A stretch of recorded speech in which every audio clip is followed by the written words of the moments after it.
All right, now I want to point out that in the lawsuit, the lawsuit claims that she went to New Orleans, Louisiana to attend another performance by Defendant Warner and his band on December 9th, 1995.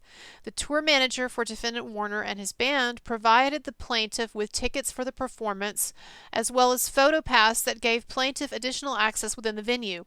After the show, Defendant Warner took plaintiff onto the bus once again. He then became more aggressive and again sexually assaulted the plaintiff, including kissing, biting her breast, oral copulation, and penetration. So, the lawsuit alleges that after this initial encounter in Dallas, then she went to New Orleans to a New Orleans concert in 1995. He took her onto the bus and he sexually assaulted her in these various ways. Do you want to know what she says in the podcast? So when is the next time that you saw or communicated with Brian Warner? Probably on in chat rooms, off and on. So, kind of kept in touch with him. But my sexual experiences with him didn't really begin until when I was about 19. And you want me to start from there because this started Los Angeles. Did you see him in between 16 and 19? Did you see him at all in between those? I saw one of his shows, probably one or two of his shows, but I didn't go backstage or anything at that time. Not until 1999. Okay. She doesn't even mention the second assault. In fact, he asks her directly, did you have any other encounters with him? And she said, no. She goes, I might have gone to a show or two, but I didn't encounter him. It was just, I just talked to him a little on the chat rooms. So there's a whole second assault. That sounds terrible on paper, but apparently not terrible enough for her to include it in her original story. And in fact, when the guy asks her, she even says, no, I saw a couple of concerts, but nothing happened. My God. All right, so then the conversation moves into when she sees him again in 1999. And at this point, she's 19 years old, and she moves to LA, and then she goes to a concert, or she runs into John Five, one of the members of the band, or whatever. It's a long story. But the point is, she talks about how she ends up getting back into Manson's orbit, and she ends up going to these concerts, and she claims that even though they're never alone, that Manson sexually assaults her on like 12, 15 occasions when there are people around. So he had never been alone with you? No, there were always people around, like I said, mostly Jonathan. Now, you have to understand that she is using, and the lawsuit is using, this new, very unfortunate, very misleading understanding of sexual assault that is so popular today: coercion. In other words, she's not alleging that Marilyn Manson physically forced her to have sex, or that he threatened her life to have sex, or he extorted her or blackmailed her or whatever. No. All that it's alleging is that he used emotional manipulation, that because he had groomed her, and according to the lawsuit, not the podcast, but according to the lawsuit, he sexually assaulted her in her teenage years, that then basically she had no way to say no to him, and that even the consensual sex that she claimed she had with him was not really consensual. So it's this really slippery way of basically absolving the woman of any responsibility in the sexual activity. Now, if I believed that Marilyn Manson had actually assaulted her when she was a teenager, then I would be more sympathetic to her argument, perhaps. But I'm not, because he didn't, and we know that because she can't keep her story straight. Now, why is it that if she's claiming that Marilyn Manson assaulted her when she was underage, that seems like the really horrible part of this, right? Why then does the lawsuit spend so much time talking about this consensual activity that happened when she was 19 and trying to paint it as non-consensual because it was coercion, a carryover from the past abuse? Why? Because she's suing in the state of New York. And it was in New York when she had some of these consensual encounters, she claims. Do you see what I'm saying? because New York is one of the few places where the statute of limitations has been suspended for a certain period of time, where people can go back now decades and sue for stuff like this. And so she has to demonstrate that assault took place in New York. Well, the underage stuff she claims took place in Texas and in New Orleans. Well, Texas and Louisiana do not have the same suspension of the statute of limitations as New York does. And so she's got to find a way, her lawyer's got to find a way to make it about what happened in New York. And so what they do then is they say, well, all this stuff happened when she was a teenager, and then it set the stage for her then to be emotionally manipulated and coerced into having this blatantly consensual behavior when she's older. See what I'm saying? I don't even believe any of it. Manson says that he's never met her. One of his band members who was on tour said that he never met her, didn't remember her, and she can't keep her story straight. So I don't even think that she ever met Manson, or that she certainly ever had sex with him. So at the end of the tour, you went back to Los Angeles. Well, okay, the last time, probably the last time I was on the tour bus, Brian actually was like, this asshole. He was like, you know what? You should be Jordy's assistant. Why don't you call personal assistant? Why don't you call Jonathan when we all get back to LA, and he'll get you the job to be Jordy's personal assistant. So I'm thinking, cool. I mean, that's all right. That's a good job. I thought at the time. And no, I never heard from any of them again, ever. I mean, I had his phone number. I called him. I would call him and leave messages. I would send him messages on, still probably through AOL, AIM at the time. And, he just totally, I was gone. That was it. So she tells us in this podcast that basically these guys ghosted her, that she hung out with them on tour for a bit, depending on which of her stories you believe, either 3 months or 4 weeks, and had sex with Marilyn Manson like 12 to 15 times, although they were never alone, but whatever.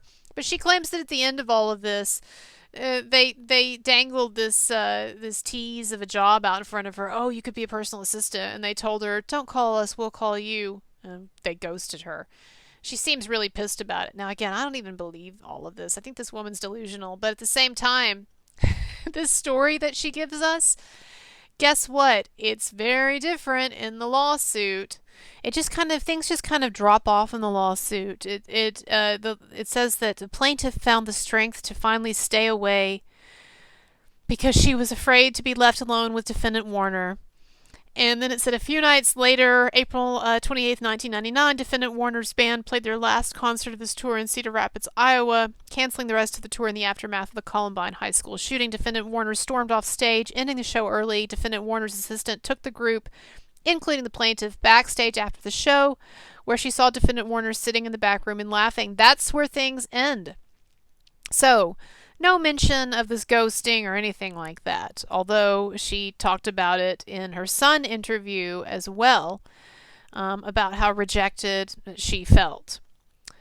She says, all of them ghosted me, even the assistant, and it made me feel horrible, so bad that I just left LA. I'd moved back to Dallas.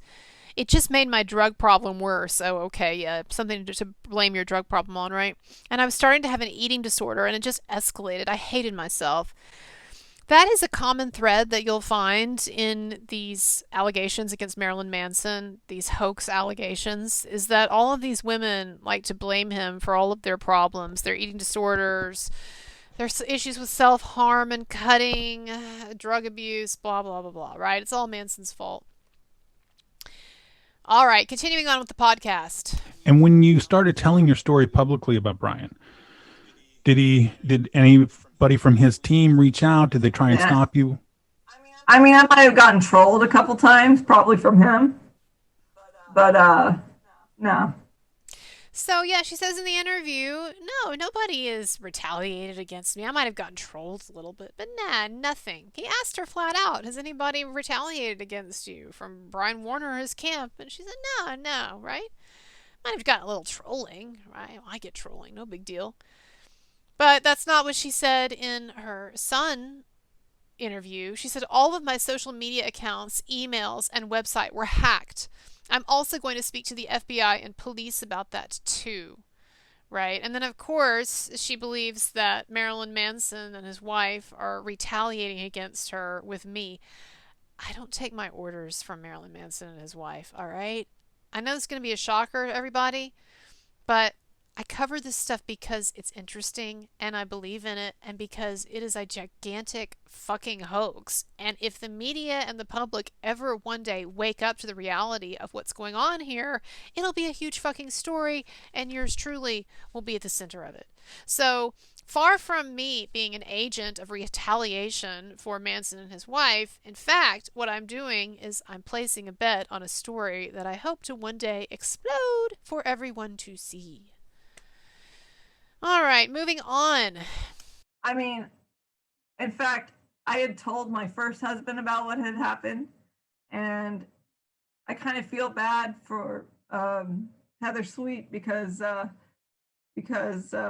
oh, yes, this is where she talks about the fact that her then husband bullied Marilyn Manson's wife relentlessly and abusively online. That's who Heather Sweet is.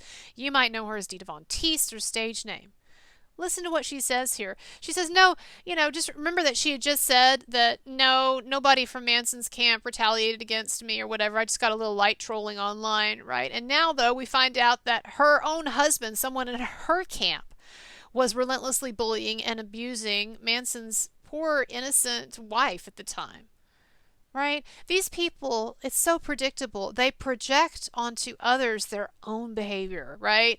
So here she is now claiming, oh, that I was being bullied and my accounts were hacked and all this. And meanwhile, it turns out that it was her husband, someone in her camp, who was bullying and retaliating against Manson's wife.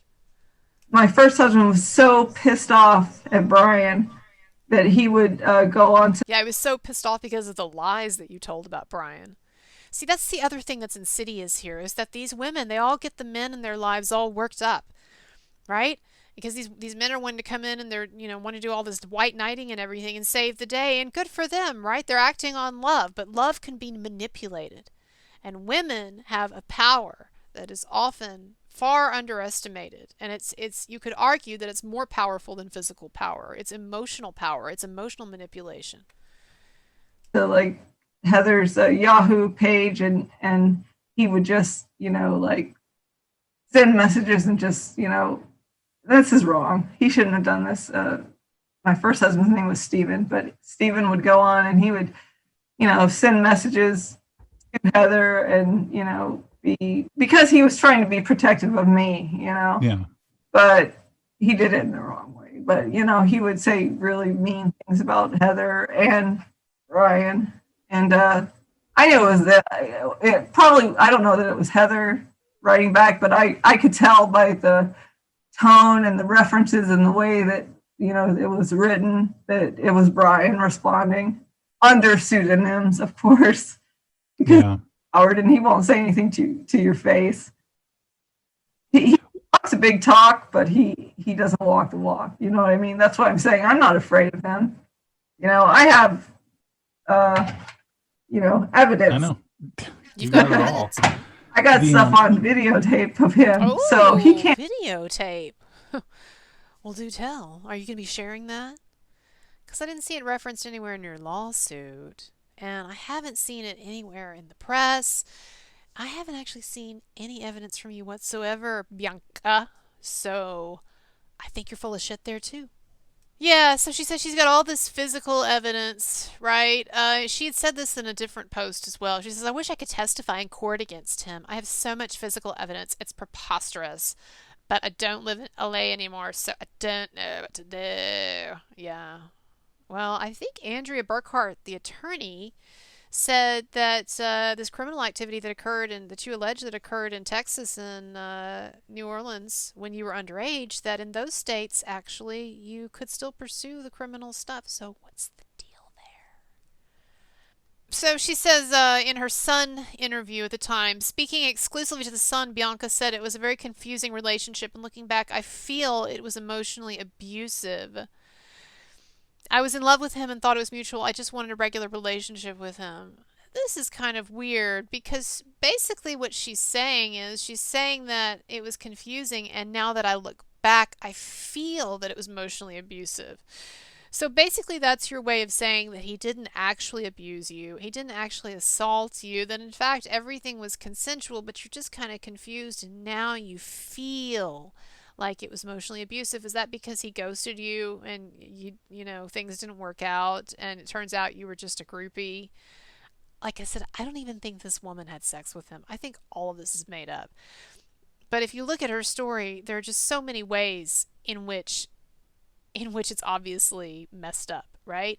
And it seems like what she's saying here is that if they did have a relationship, that it was consensual, and only now that she looks back does she think that he took advantage of her. Remember, in her original story that she gave to the Sun and that she gave to this podcast interview, she claims that the worst thing that happened when she was underage was that she was forcefully kissed for 2 seconds. And she has no absolute knowledge of anything else. In the podcast, she tells some stories about things that she says she thinks her underage friends told her that might have happened on the bus, but we don't have any verification of that. It's like double hearsay. It's ridiculous. She's got nothing. And this lawsuit just made up a bunch of shit. And now they're trying to pass it off to people, and they think that people won't know any better, and most of the time they won't. Now, Bianca has done other interviews. I just wanted to call attention very briefly to another interview that she did years ago. I think this was in 2010, where she was talking about her career in Hollywood. And she mentions Marilyn Manson, but not in the context you'd think. Let's listen.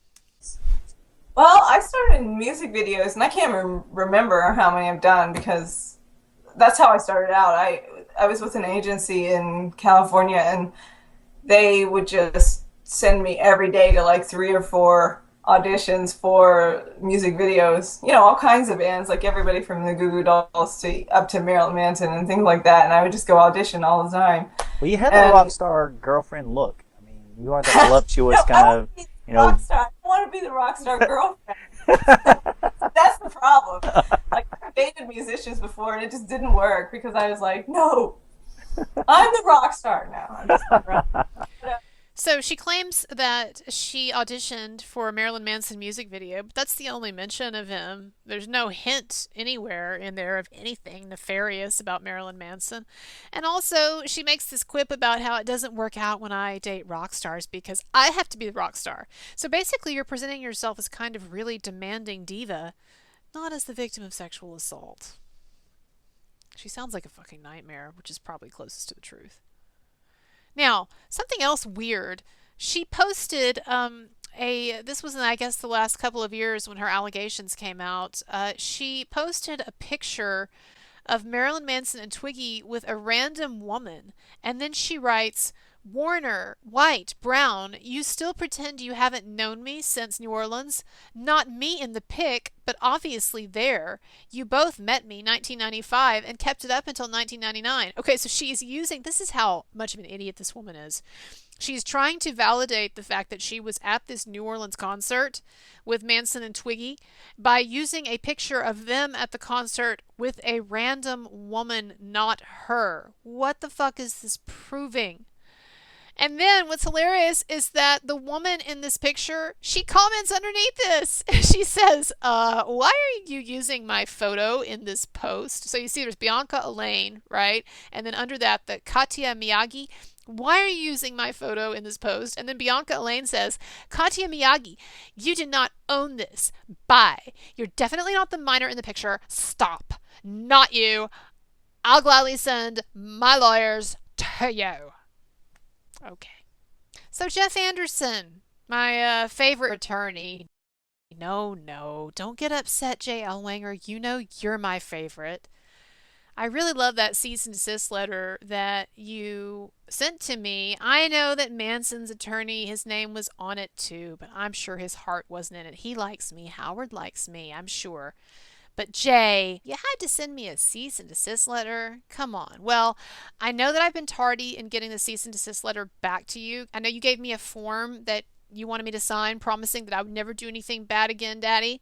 And I I didn't have time to sign it, but I finally got the form filled out. And so instead of sending it to you, I'm just going to post it here and then you can screenshot it for your records. All right. So I just want everybody's input. Do you think that I filled this out the correct way? I just want to make sure because I've never filled out one of these cease and desist answer forms before. And it's a legal thing. So I don't want to fuck it up and get in trouble. So yeah, the Howard there is a reference to Howard King, Manson's incredible, unparalleled rock star attorney. And then, yeah, Jay, my boyfriend. So give me a call, Jay. But anyway, Jeff Anderson, attorney representing Bianca Allaine. I just have to ask, how are you feeling about your client now? If you haven't already, watch parts 1 and 2 of this series, linked below in the comments and description. And part 4 will be out tomorrow. And I always like to remind you, videos like this, particularly as complicated as this one, they take a lot of time and effort and are usually not monetized by YouTube due to controversial content. Your tips and donations are appreciated, and the links are below. Like and subscribe, and I'll see you next time.